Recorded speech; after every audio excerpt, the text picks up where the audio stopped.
နတ်ပြည်ဆိုတာကုသိုလ်ရှင်ဒီဆံမြန်းရဘုံပြီးမှန်ဖြစ်တယ်လို့အပင်ပန်းခံစရာမလိုပဲချမ်းသာဒုက္ခတွေကိုခံစားရတဲ့နေရာတစ်ခုပါလူတော်တော်များများကနတ်ပြည်ရောက်ဖို့ဆိုရင်အရန်ခက်ခဲတဲ့ကြင်ကြံမှုတွေလုပ်ရမယ်လို့ထင်တတ်ကြပေမဲ့တကယ်တော့နတ်ပြည်ရဲ့တကားတော်ဟာကျွန်တော်တို့ရဲ့နေ့စဉ်ဖြတ်တန်းနေတဲ့စိတ်နေစိတ်ထားနဲ့အပြုအမူတွေပေါ်မှာပဲမူတည်နေပါတယ်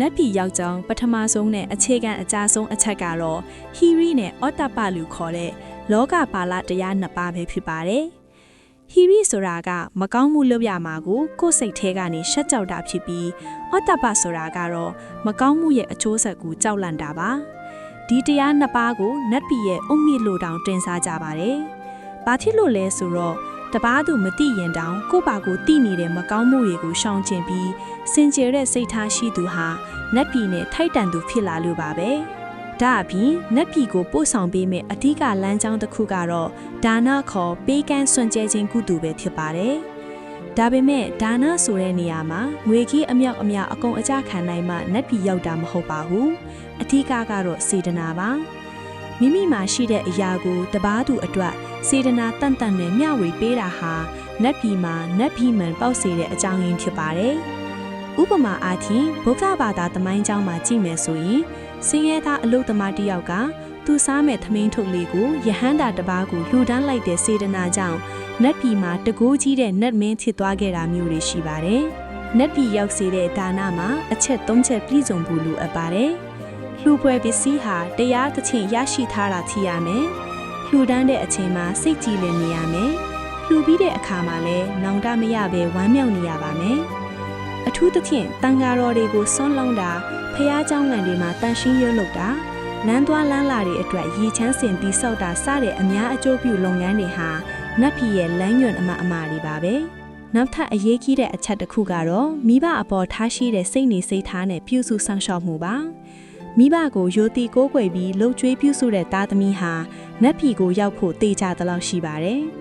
မိဘဆိုတာအင်္ဂဖျားဖြစ်တယ်လို့မိဘကိုစိတ်ချမ်းသာအောင်ထားခြင်းဟာ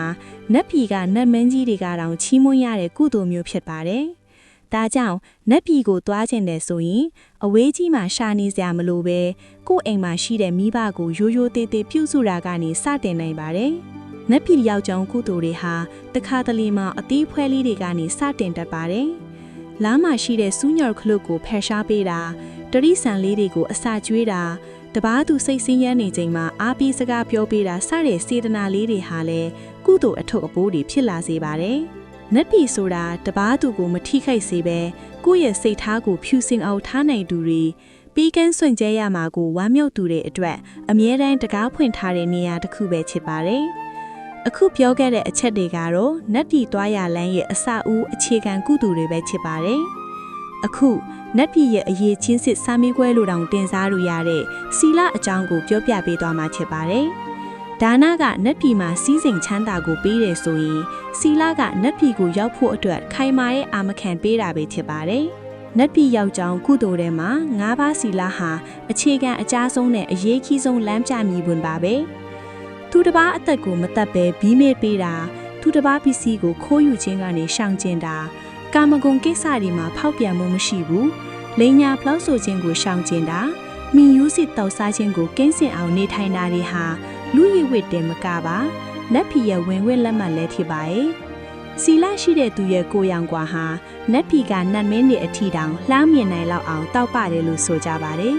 အထူးသဖြင့်ဥပုံနေတွေမှာရှစ်ပါးစီလာဆောက်တင်ခြင်းဟာနတ်ပြည်ရောက်ဖို့အရှိန်ဟုန်အလွန်ပြင်းထန်တဲ့ကုသိုလ်မျိုးဖြစ်ပါတယ်အစားအသောက်အပြိုအပားနဲ့အပြင်ဘက်အလအပတွေကိုခဏတာဆွန့်လွတ်ပြီးစိတ်ကိုငြိမ်သက်အောင်ထားခြင်းဟာ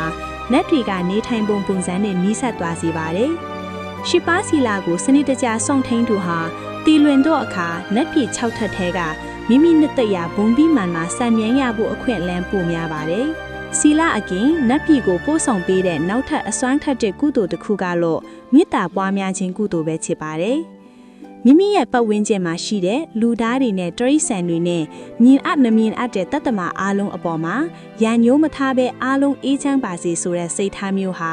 နတ်ပြည်ရဲ့လေးထုနဲ့အလွန်ကိုကိုက်ညီပါတယ်။ဒိုးသားထွက်လွယ်တဲ့သူဟာငရဲနဲ့နီးစပ်ပြီးတီးခန့်စိတ်ရှိကမြစ်ကြပွားများသူဟာနတ်ပြည်နဲ့နီးစပ်ပါတယ်။ စိတ်ထဲမှာအမြဲတမ်းကြည်လင်အေးမြူနေတဲ့သူဟာလူဘဝတင်မှာနတ်ပြည်ရောက်နေတယ်လို့ခံစားရတယ်လို့တေလွင်တော့အခါမှာလည်းနတ်ချမ်းသာကိုအေကန်မှုချခံစားရမှာပါ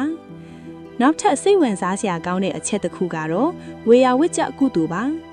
ဖျားเจ้าကန်တွေမှာတမျက်လွဲတာရေကျန်းလဲတာသာသနာပြုလုပ်ငန်းတွေမှာကိုဖိရွေးလိုင်းကူညီပေးတာတွေဟာအသေးအဖွဲကုသိုလ်လို့ထင်ရပေမယ့်နတ်ပြည်မှာတော့အလွန်ကြီးကျယ်တဲ့ပုံပြီးမှန်ဒီကိုဖြစ်ပေါ်စေပါရဲ့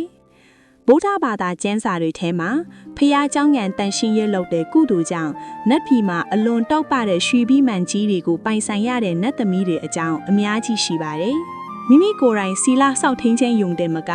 တပားသူကိုလည်းကောင်းမှုလုပ်ဖို့တိုက်တွန်းတာကုသိုလ်အလုပ်တွေမှာဝမ်းမြောက်ဝမ်းသာပါဝင်ကူညီတာတွေဟာလည်းနတ်ပြည်သွားမဲ့လမ်းပေါ်မှာအရှိန်ပြင့်တင်ပေးတဲ့အချက်တွေပါပဲစီလာဆိုလာထိန်းသိမ်းရတာခက်ရလို့ထင်ရပေမယ့်တကယ်တော့မိမိရဲ့စိတ်ကိုစောင့်ရှောက်တာပဲဖြစ်ပါတယ်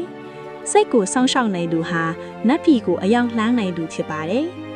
ဒီစီလာကုသိုလ်တွေကတော့နတ်ပြည်ရဲ့စီးစိမ်တွေကိုခံစားဖို့အတွက်ခိုင်မာရဲ့အုတ်မြစ်တွေပဲဖြစ်ပါတယ်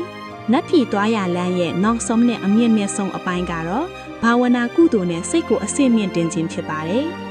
ဒါနကစီးစိမ်ကိုပေးတယ်ဆိုရင်စီလာကလူဘဝထံမြင့်မြတ်တဲ့ဘုံဘဝကိုပို့ဆောင်ပေးတယ်ဆိုရင်ဘာဝနာကတော့နတ်ပြည်မှာတင်မကပုံမမြင့်မြတ်တဲ့ဗမာပုံတဲ့အထီးပါရောက်ရှိနိုင်တဲ့အစွမ်းထက်မြက်တဲ့ကုသိုလ်ဖြစ်ပါတယ်နတ်ပြည်ရောက်ကြောင်းဘာဝနာမှာအလွယ်ကူဆုံးတဲ့အထီးရောက်ဆုံးနီးလိုင်းတစ်ခုကတော့အနုတတိခေါ်အဖန်တလဲလဲအောက်မေ့တတိရခြင်းဖြစ်ပါတယ်မိမိကိုယ်ွယ်ရာဖះရှင်ရဲ့ဂုဏ်တော်တွေကိုပွားများတာတရားတော်ရဲ့အေးမြပုံကိုဆင်ကျင်တာနဲ့တန်ဃာတော်တွေရဲ့စီလောက်တမာတိတွေကိုကြီးညိုတာတွေဟာစိတ်ကိုအစံတည်းကြီးလင်းနေစေပါတယ်တေဂာနီးအချိန်မှာဖះဂုဏ်တော်ကိုအာယုံပြုနိုင်သူဟာနတ်ပြည်ကိုတိုက်ရိုက်လာတာကတိရှိတယ်လို့ဆိုကြပါတယ်ဒါဟာစိတ်ရဲ့လားတာဟာဘဝရဲ့လားတာဖြစ်လို့ပါပဲနောက်ထပ်အရေးကြီးတဲ့ကျင့်စဉ်တစ်ခုကတော့မရဏနုတတိလို့ခေါ်တဲ့တေခြင်းတရားကိုဆင်ကျင်တာပါငါဒီလဲတစ်နှစ်တည်ရမှာပဲငါပိုင်ဆိုင်တဲ့ပစ္စည်းတွေနဲ့ငါခန္ဓာကိုယ်ဟာအမြဲမတည်မဲဘူးလို့သိမြင်ထားသူဟာလောဘဒေါသမာနတွေကိုလျှော့ချနိုင်လာပါတယ်အဲ့ဒီလိုအစွဲအလန်းမနှဲပြီးစိတ်ထားပေါ်ပါသူဟာတေလွင်တော့အခါမှာပူပန်မှုကင်းကင်းနဲ့နတ်ပြည်ရဲ့ဒုက္ခတွေကိုခံစားရဖို့အခွင့်အလမ်းပိုများပါတယ်စိတ်ထဲမှာအကုသို့အညစ်အကြေးတွေနဲလေလေနတ်ပြည်နဲ့ထိုက်တန်တဲ့နတ်စိတ်ပေါက်လေလေပါပဲနတ်ပြည်မှာရှိတဲ့နတ်မင်းကြီးတွေနဲ့နတ်ပြမတွေဟာတရားဓမ္မကိုအလုံးမြတ်နိုးကြပါတယ်ဒါကြောင့်လူဘဝမှာရှိစဉ်ထဲကတရားနာတာကိုဝါဒနာပါသူတွေတရားဓမ္မကိုလေ့လာလိုက်စားသူတွေဟာနတ်ပြည်ရောက်တဲ့အခါမှာလဲတရားဟောကြားတာသူဓမ္မဇယက်ကြီးတွေမှာတရားနာခွင့်ရပြီးပုံမမီးမြတ်တဲ့အသိဉာဏ်တွေကိုရရှိတတ်ကြပါတယ်အသိဉာဏ်နဲ့ယဉ်တဲ့ကုသိုလ်ဟာတကောအာနုဘောင်ပုံမကြီးမားရဲ့နတ်သမီးဖြစ်စေပါတယ်မိမိပြုခဲ့သမျှဒါနာစီလဘာဝနာကုသိုလ်တွေကိုပြန်လဲဆင်ခြင်ပြီးဝါမြောက်နေတဲ့စာဂာနုတတိကျင့်စဉ်ကလည်းနတ်ပြည်သွားမဲ့သူတွေအတွက်အဖော်မွန်ပါငါဟာကောင်းမှုတွေလုပ်ခဲ့ပြီးငါစိတ်ဟာစင်ကြယ်နေပြီလို့ကိုယုံကြည်မှုရှိနေစေဟာတင်မင်းကိုမကြောက်ပဲနတ်ထံပါကိုပြုံးပြုံးလေးတွားနိုင်စေတဲ့တတ္တိကိုပေးပါတယ်နတ်ပြည်ဆိုတာတပားသူကပို့ပေးတာမဟုတ်ပဲမိမိရဲ့ဖြူစင်တဲ့စိတ်စေတနာကသာပို့ဆောင်တာပါ